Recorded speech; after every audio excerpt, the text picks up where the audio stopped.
प्यारी सास संगत जी, प्यार से कहना जी, धन्यकार जी। आओ प्यारी सास संगत जी, आज का हमारा विषय है कि मन को शांत कैसे रखें। आओ प्यारी सास संगत जी, बात आ रही है शांत की, क्योंकि वेद शास्त्र बता रहे हैं इंसान का मन इतना चलायमान है कि इसकी जो गति है वो हवा से भी ज़्यादा तेज बताइए संत महात्माओं। हवा जिस प्रकार से चलती है तो उससे भी कई गुना तेज ये मन चलता है। तो मन को शांत कैसे रखें। आओ प्यारी सास संगत जी,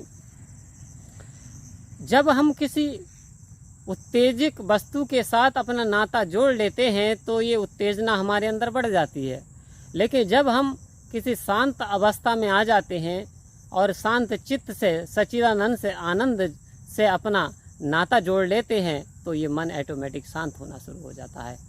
क्योंकि जब हम शांति के साथ में अपने आप को टच कर लेंगे, अपना रिश्ता कर लेंगे प्यारी सास संगत जी, तो मन में सुकून आ जाता है। तो ये परमात्मा जो बहुत शांत है, निर्विकार है, निराकार है, अनुपम है, अनोखा है, शाश्वत सत्य है प्यारी सास संगत जी, कि गौधन गजधन वाजधन और रतन धन खान, अरे जब आए संतोष धन सब धन धूल समान।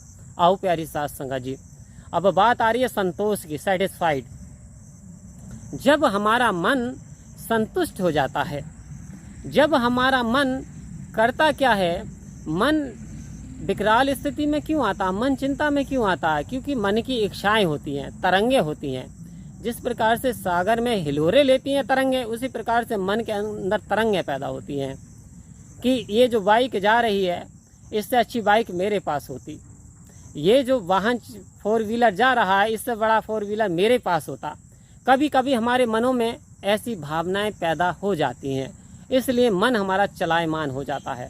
तो आओ प्यारी सास संगत जी, हमें क्या करना है, संतोष धन करना है, हमें संतुष्टि लानी है।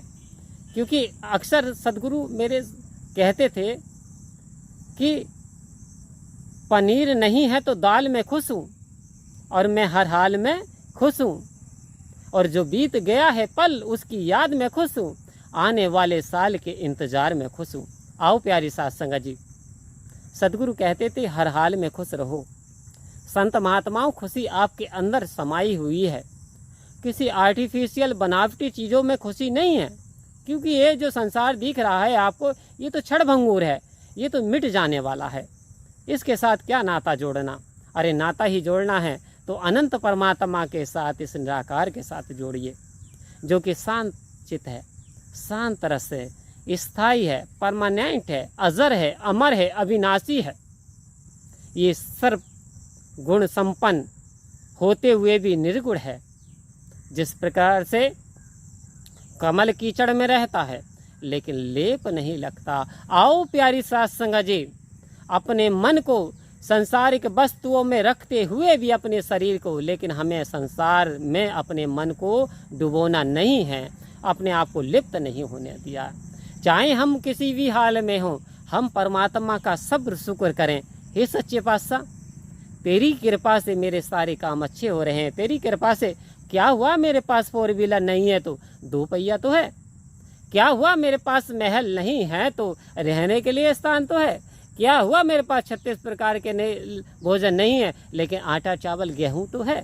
आओ प्यारी सास संगत जी, जब ये संतुष्टि हमारे अंदर आती चली जाती है तो वास्तव में हमारा मन शांत हो जाता है, कंट्रोल में हो जाता है और हम हर हाल में खुश हो जाते हैं। एक व्यक्ति, एक उदाहरण है संत महात्माओं, एक खेत में जुते हुए सो रहा था आराम से, वहाँ से एक व्यक्ति, संपन्न कुछ व्यक्ति निकले हुए जा रहे थे। वो कह रहे थे भाई देखो इसे कितनी बेहतरीन नींद आ रही है, डेलों में सो रहा है। तो प्यारी सास संगत जी, नींद क्या आ रही थी, उसे संतुष्टि थी, उसे कुछ चाहत नहीं थी। काम करा और मेहनत करने के बाद परमात्मा का नाम लेकर के सो गया तो बहुत अच्छी नींद में सो रहा था, उसे कोई चिंता नहीं, क्योंकि वह वो चिंतन करना शुरू कर दिया। तो आओ प्यारी सास संगत जी, चिंता छोड़िए, चिंतन करिए और मन को शांत रखिए, परमात्मा का गुणगान करते रहिए, इसकी इबादत करते रहिए। प्यारी सास संगत जी प्यार से कहेंगे।